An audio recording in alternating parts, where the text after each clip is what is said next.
ਜਦੋਂ ਨਿਕਲਨੇ ਆ ਬਾਹਰ ਖੇਤਾਂ ਨੂੰ ਸੈਰੋ ਤਫਰੀਹ ਵਾਸਤੇ ਤੇ ਸਵੇਰ ਦੀ ਜਿਹੜੀ ਸਾਨੂੰ ਆਬੋ ਹਵਾ ਮਿਲਦੀ है ना, ताज़ा ऑक्सीजन मिलती है, ਉਹਦਾ ਇੱਕ अलग ही मज़ा होता है। हमारे इलाका बहुत खूबसूरत इलाका है।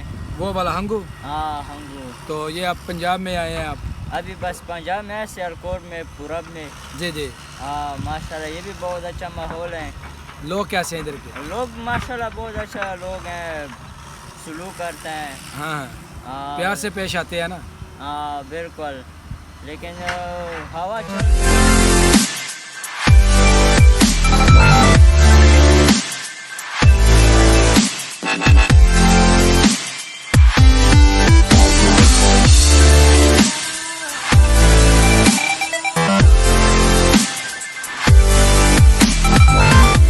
अस्सलामुअलैकुम, welcome to my new vlog. मैं जी थोड़ा दोस्त सुल्तान शेख, पंजाब के खूबसूरत संती शहर सियालकोट तो, और तुसी वेखण दे हो मेरा यूट्यूब चैनल अपना पंजाबी व्लॉग। अलहमदुलिल्लाह जी, असी पिंडां दे विच रहने आ। पिंडां दी जिहड़ी जिंदगी हुंदी है ये बड़ी सादा हुंदी है, और पिंडां च जिहड़े लोग रहिंदे ने इस जिंदगी नूं बड़ा लुत्फअंदोज़ करदे ने, क्योंकि कुदरत की अता कीतियां हुई सारियां नेमतां वो पिंडां वालियां नूं रब ने दित्तियां ने। एक साफ सुथरा माहौल, खुले खेत, सोहने डेड़े, ते सब तो वध के जिहड़ी चीज़ है वो अल्लाह ने अता कीती है ताज़ा ऑक्सीजन, जिहड़े कि शहरी लोग इन्हां चीज़ां नूं तरसदे ने। जिंदगी वो भी गुजारदे ने, जिंदगी असीं भी गुजारने आ, लेकिन हर इंसान ते अल्लाह ताला दी एक खास रहमत हुंदी, एक फजल हुंदा है। वो अपनी ज़िंदगी दे विच खुश ने, मुतमिन ने, ते असीं अपनी ज़िंदगी दे विच बड़े खुश हाँ। असीं सुबह ਜਦੋਂ निकलने आ बाहर खेतां नूं सैरो तफरीह वास्ते, ते सुबह दी जिहड़ी सानूं आबो हवा मिलदी है ना, ताज़ा ऑक्सीजन मिलदी है, ਉਹਦਾ एक अलग ही मज़ा हुंदा है।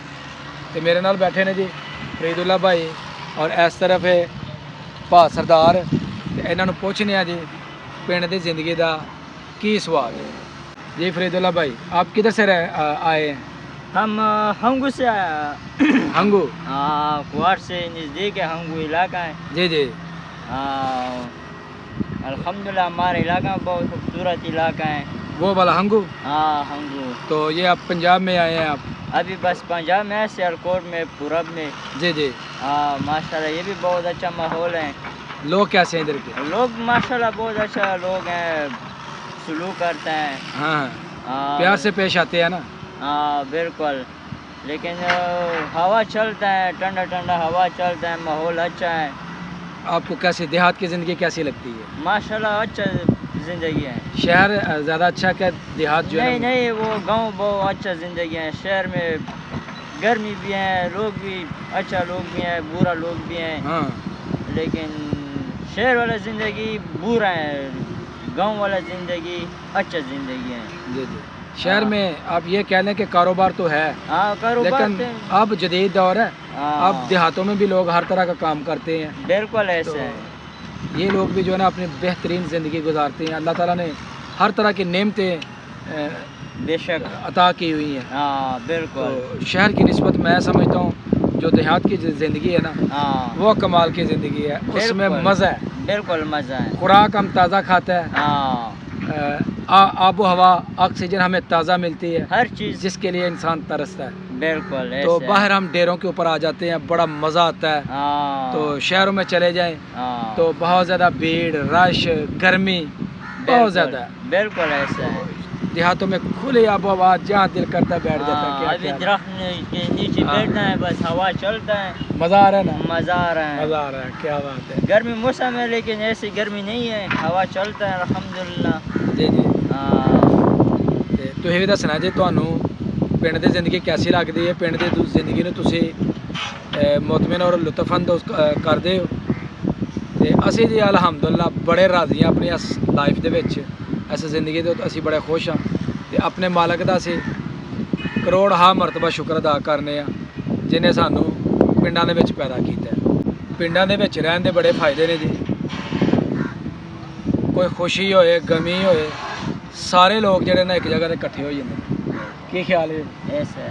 और पिंडां दे विच ਇੱਕ ਇੱਕ ਮਿੰਟ ਦੇ ਹਰ ਬੰਦੇ ਦੀ ਖਬਰ ਹੁੰਦੀ ਹੈ।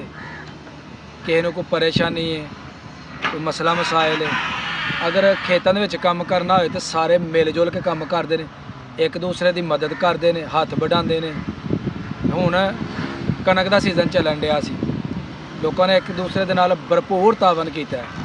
ਕਿਸੇ ਦੀ ਕਤਰਾਈ ਕਰ ਦਿੱਤੀ, ਕਿਸੇ ਦੀ ਮੁੰਜੀ ਕਟਾ ਦਿੱਤੀ, ਕਿਸੇ ਦੇ ਦਾਣੇ ਚੁੱਕ ਕੇ ਘਰਾਂ ਦੇ ਵਿੱਚ ਲੈ ਗਏ। ਇਹਨਾਂ ਚੀਜ਼ਾਂ ਦੇ ਜਿਹੜੇ ਨਾ ਬੜੀ ਮੌਜ ਹੈ। ਔਰ ਇਹ ਚੀਜ਼ਾਂ ਜਿਹੜੀਆਂ ਨੇ ਨਾ ਇੱਕ ਦੂਸਰੇ ਦੇ ਨਾਲ ਜੁੜੀਆਂ ਰਹਿੰਦੀਆਂ ਨੇ। ਔਰ ਇਹਨਾਂ ਲੋਕਾਂ ਦਾ ਆਪਸ ਦੇ ਵਿੱਚ ਜਿਹੜਾ ਨਾ ਬੜਾ ਪਿਆਰ ਸਲੂਕ ਰਹਿੰਦਾ। ਤੇ ਜਿੱਥੇ ਵੀ ਕੋਈ ਰਹਿੰਦਾ ਉਹ ਅੱਲਾ ਦੀ ਤਰਫੋਂ ਇੱਕ ਬੜਾ ਵੱਡਾ ਇਨਾਮ ਹੈ। ਹਰ ਇਨਸਾਨ ਦਾ ਦਿਲ ਕਰਦਾ ਕਿ ਅਸੀਂ ਵੀ ਆਪਣੀ ਜ਼ਿੰਦਗੀ ਨੂੰ ਪੁਰਸਕੂਨ ਬਣਾਈਏ, ਲੁਤਫ ਅੰਦੋਜ਼ ਕਰੀਏ। ਤੇ ਉਹਦੇ ਵਾਸਤੇ ਲੋਕ ਸੋਚਦੇ ਨੇ ਕਿ ਸ਼ਹਿਰਾਂ ਦਾ ਰੁੱਖ ਕਰੀਏ, ਆਲਾ ਤਲੀਮ ਔਰ ਆਲਾ ਜ਼ਿੰਦਗੀ। ਲੇਕਿਨ ਜਿਹੜਾ ਇਨਸਾਨ ਅਗਰ ਕਿਸੇ ਕੋਲ ਕੋਈ ਪੈਸਾ ਹੈ ਨਾ ਤੇ ਉਹ ਹਰ ਤਰ੍ਹਾਂ ਦੀ ਸਹੂਲਤ ਆਪਣੇ ਪਿੰਡਾਂ ਦੇ ਵਿੱਚ ਲਿਆ ਸਕਦਾ ਹੈ। ਹੁਣ ਸ਼ਹਿਰਾਂ ਵਿੱਚ ਤੇ ਪਿੰਡਾਂ 'ਚ ਕੋਈ ਫਰਕ ਨਹੀਂ ਰਿਹਾ। ਜਿਹੜਾ ਕੋਈ ਤਲੀਮੀ ਨਿਜ਼ਾਮ ਹੈ ਉਹਦੇ ਵਿੱਚ ਫਰਕ ਨਹੀਂ, ਕੋਈ ਸਿਹਤ ਦੀਆਂ ਸਹੂਲਤਾਂ ਨੇ ਉਹਦੇ ਵਿੱਚ ਫਰਕ ਕੋਈ ਨਹੀਂ। ਅਗਰ ਫਰਕ ਹੈ ਤੇ ਆਬੋ ਹਵਾ ਦਾ, ਅਗਰ ਫਰਕ ਹੈ ਤੇ ਮੇਲ ਜੋਲ ਦਾ, ਅਗਰ ਫਰਕ ਹੈ ਤੇ ਖੇਤਾਂ ਦਾ, ਖਲਿਆਨਾਂ ਦਾ ਔਰ ਤਾਜ਼ਾ ਆਬੋ ਹਵਾ ਦਾ, ਇਹ ਬੜਾ ਨਮਾਇਆ ਫਰਕ ਹੈ। ਤੇ ਉਮੀਦ ਕਰਾਂਗਾ ਜੀ ਸਾਡਾ ਮਾਹੌਲ ਜਿਹੜਾ ਇਹ ਤੁਹਾਨੂੰ ਬੜਾ ਅੱਛਾ ਲੱਗਾ ਹੋਏਗਾ।